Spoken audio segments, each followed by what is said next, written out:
नमस्कार दोस्तों, मैं सम्राट अमर और आज का हमारा टॉपिक है एल नीनो दक्षिणी दोलन पर जलवायु परिवर्तन का प्रभाव।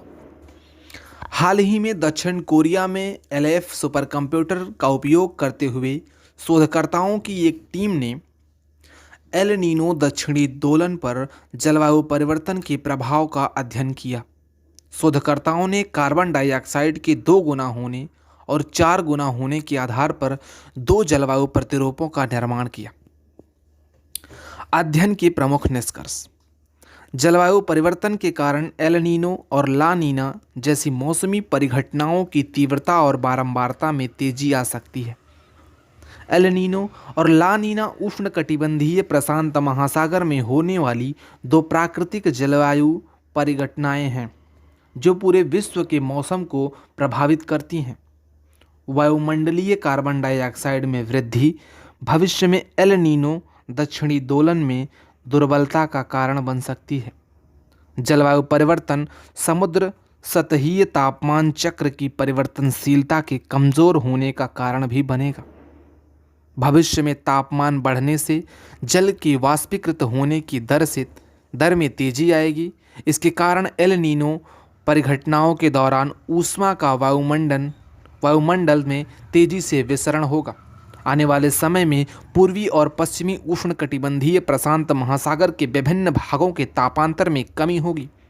इसके परिणाम स्वरूप एल नीनो दक्षिणी दोलन चक्र के दौरान तापमान चरमता के विकास में बाधा उत्पन्न होगी। जलवायु परिवर्तन के कारण आने वाले समय में उष्णकटिबंधीय अस्थिरता तरंगें दुर्बल हो सकती हैं। इन तरंगों के दुर्बल होने से ला नीना परिघटना के कमजोर होने की संभावना है। एल नीनो दक्षिणी दोलन ENSO। एल नीनो दक्षिणी दोलन संपूर्ण भूमध्य रेखीय प्रशांत महासागर में समुद्र की सतह के तापमान एल नीनो तथा ऊपरी वायुमंडल के वायुदाब दक्षिणी दोलन में एक आवधिक उतार चढ़ाव है।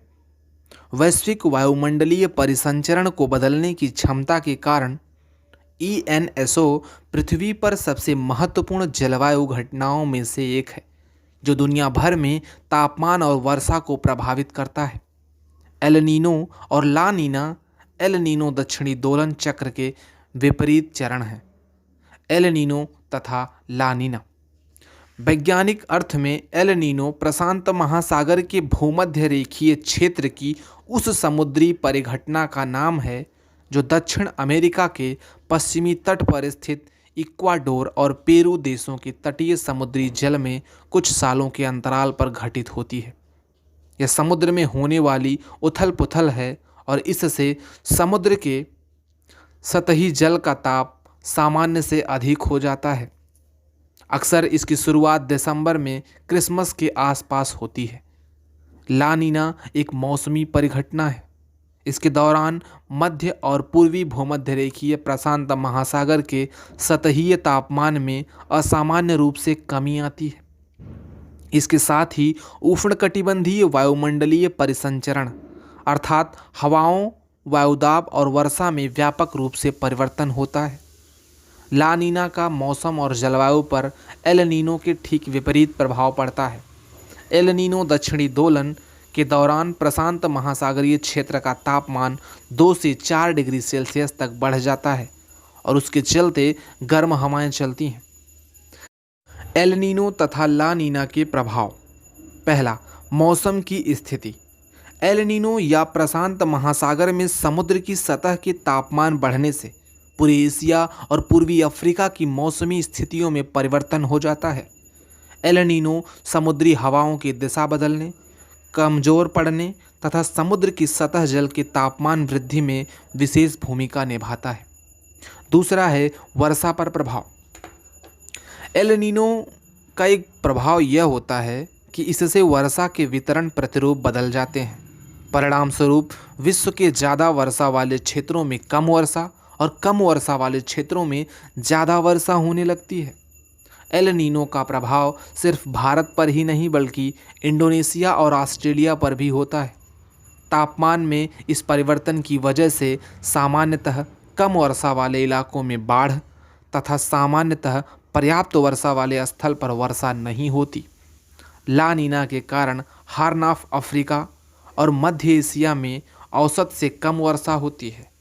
पूर्वी अफ्रीका को सामान्य स्थितियों से अधिक सूखे का सामना करना पड़ सकता है, जिसके कारण इस क्षेत्र में खाद्य उत्पादन प्रभावित हो सकता है। दक्षिण अफ्रीका में ला नीना के चलते सामान्य से ज़्यादा वर्षा होगी। इसके आने से दक्षिण पूर्व एशिया, कुछ प्रशांत द्वीप समूहों और दक्षिण अमेरिका के उत्तरी क्षेत्र में औसत से अधिक वर्षा होती है। भारत के लिए ला नीना का मतलब है सामान्य से अधिक वर्षा होना, यहाँ तक कि इसके कारण यहाँ की बाढ़ प्रवणता में भी वृद्धि हो सकती है। भारतीय मौसम विभाग के अनुसार सर्दी के मौसम में ला नीना के प्रभाव के कारण सामान्य से ज़्यादा ठंड और शीतलहर चलती है। तीसरा है चक्रवात की उत्पत्ति। विश्व मौसम संगठन WMO के अनुसार ला नीना का असर दक्षिण पश्चिम हिंद महासागर के उष्णकटिबंधीय चक्रवातों पर भी पड़ता है, जिससे चक्रवातों की तीव्रता कम हो सकती है। आखिर क्या करने की आवश्यकता है? जलवायु परिवर्तन और ला नीनो दक्षिणी दोलन एक वैश्विक परिघटना है। चूँकि इन दोनों का वैश्विक स्तर पर प्रभाव होता है, अतः जलवायु परिवर्तन के प्रभाव को रोकने के लिए वैश्विक स्तर पर प्रयास होने चाहिए। जलवायु परिवर्तन मुख्य रूप से मानवीय गतिविधियों से उत्पन्न हुआ है, अतः 2030 तक हरित गृह गैसों के उत्सर्जन में कमी लाने के लिए गंभीर प्रयास किया जाना चाहिए। अंतर्राष्ट्रीय स्तर पर लंबी अवधि की उत्सर्जन कमी रणनीतियों को अपनाना चाहिए।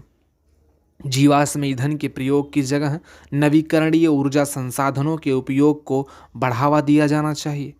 विकसित एवं संपन्न देशों से गरीब देशों को वित्त एवं तकनीकी का हस्तांतरण सुनिश्चित किया जाना चाहिए, ताकि जलवायु परिवर्तन और एल नीनो दक्षिणी दोलन के विपरीत प्रभावों को कम किया जा सके। जलवायु परिवर्तन के दौरान खाद्यान्न उत्पादन बनाए रखने के लिए वैज्ञानिकों द्वारा तापमान एवं सूखा प्रतिरोधी फसल बीजों की किस्मों का विकास किया जाए। जलवायु स्मार्ट कृषि को बढ़ावा दिए जाने की आवश्यकता है, ताकि फसल और पशुधन उत्पादन के प्रति एकीकृत दृष्टिकोण अपनाते हुए खाद्य सुरक्षा और जलवायु परिवर्तन की परस्पर चुनौतियों का सामना किया जा सके। धन्यवाद।